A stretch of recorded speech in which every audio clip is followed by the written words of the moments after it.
ये एक्सपीरियंस तुम सबने बहुत बार करा होगा अपनी लाइफ में कि तुम एक विजन लेकर चलते हो, कोई एक आर्टिकल को टारगेट करते हो, उसे याद करने की कोशिश करते हो। जैसे आज शाम को बैठे घंटों लगा दिए उसको याद करने में, और फाइनली जब वो याद हो गया तो बस बैठ गए आराम से।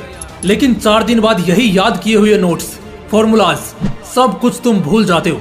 दुख इस बात का नहीं है कि पढ़ा हुआ वो भूल जाते हैं, बल्कि दुख तो इस बात का है कि असल में वो ये जानते ही नहीं है कि पढ़ा हुआ याद कैसे रखते हैं। तो आओ यार, आज के इस वीडियो में इस प्रॉब्लम को सॉलिड तरीके से फोड़ते हैं। देखो, पढ़ना इंपॉर्टेंट है, मगर सिर्फ पढ़ना सही नहीं है। हाँ बिल्कुल, बुक साथ में लेते हो तो सबसे पहले क्या करते हो?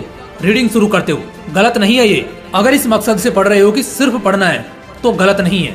लेकिन अगर इस मकसद से पढ़ते हो कि तुम जो भी पढ़ोगे वो दिमाग में छप जाए और हमेशा याद रहे, तो सिर्फ पढ़ना is not going to make it done. इसलिए एक बार अच्छे से रीड करो, फिर खुली हवा में जरा सांस लेकर आओ, एंड इस दौरान आपको ये सोचना है कि आपने अभी क्या पढ़ा था, और ठीक इसके बाद 2 बार उस चीज को एकदम फोकस के साथ रिवाइज करो। हाँ, रिवीजन सिर्फ तभी नहीं होता जब एग्जाम के 15 दिन बचे हो।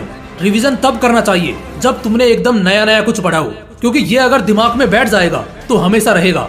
लेकिन अगर यहाँ कमी रही तो एग्जाम से 15 दिन पहले दोबारा से सब पढ़ना पड़ जाएगा। पहले रीड करना है, यानी एक बार पढ़ना है, नेक्स्ट रिवाइज, 2 बार पढ़े हुए चीज को रिवाइज करना है, और लास्ट में उन्हें 3 बार तक लिखना है। इतना करने के बाद चांस ही नहीं कि पढ़ा हुआ तुम भूल जाओगे।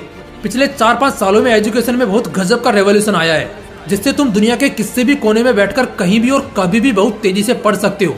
80 to 85% तक स्टूडेंट्स को पढ़ा हुआ तब ज्यादा जल्दी और अच्छे से समझ में आता है जब वो ऑडियो विजुअल सोर्सेज या वीडियो ग्राफिक्स के थ्रू पढ़ते हैं। एक दिन इत्मीनान से बैठकर अपने कोर्स स्ट्रीम या स्टैंडर्ड के अकॉर्डिंग आराम से कुछ पक्के वाले ट्यूटर्स ढूंढ लो जिनसे तुम्हारा टर्निंग अच्छा हो, लाइक तुम उनकी बातों को आसानी से समझ पा रहे हो। क्योंकि आज के इस एडवांस डेवलप और मॉडर्न जनरेशन में रहकर अगर इसी टेक्नोलॉजी से अपना फायदा नहीं किया तो क्या खाक समझदार हो तुम। इस दिन भर के पूरे 24 घंटे और 4 पहर के इस पूरे दिन में एक तो ऐसा समय होता है जिसे हम अपना समय कह सकते हैं कि हाँ, ये हमारा समय है। ये कभी भी हो सकता है। कुछ लोगों के लिए नाइट और मिडनाइट उनका प्रोडक्टिव टाइम होगा, तो वहीं कुछ लोग अर्ली मॉर्निंग या लेट आफ्टरनून जैसे टाइम पीरियड्स को प्रीफर करेंगे। देखो, आप अभी जितने भी साल के हो, 12, 15, 18 या 25, एक बात तो सीधी और साफ है कि आपको अपना प्रोडक्टिव टाइम तो पता ही होगा। हाँ बिल्कुल, आप अपना प्रोडक्टिव टाइम तो बिल्कुल जानते होंगे कि किस समय आप खुद बहुत जोश में रहते हैं, बहुत एनर्जी होती है आपके अंदर। पढ़ाई एक डिफिकल्ट टास्क तो नहीं, बट ऑनेस्टली कहूँ तो हाँ, इसमें थोड़ा हार्डवर्क लगता है। यही हार्डवर्क अगर आप अपने दिन के सबसे प्रोडक्टिव आवर्स में करते हो तो आपको बहुत ज्यादा फायदा मिलने के चांसेस होते हैं। इनफैक्ट ये आपके पढ़ाई में फोकस करने में भी बहुत मदद करने वाला है। हाँ दोस्तों, इसलिए अपने प्रोडक्टिव आवर्स को पहचानो, उन्हें जानो, ध्यान में रखो और अपनी मैक्सिमम स्टडी को उस समय कवर करो जब आपका प्रोडक्टिव टाइम हो। अगर इस दौरान आप पढ़ते हो तो आप काफी अच्छा पढ़ लोगे और पढ़ा हुआ बहुत ही लॉन्गर लास्टर दिमाग में रहेगा।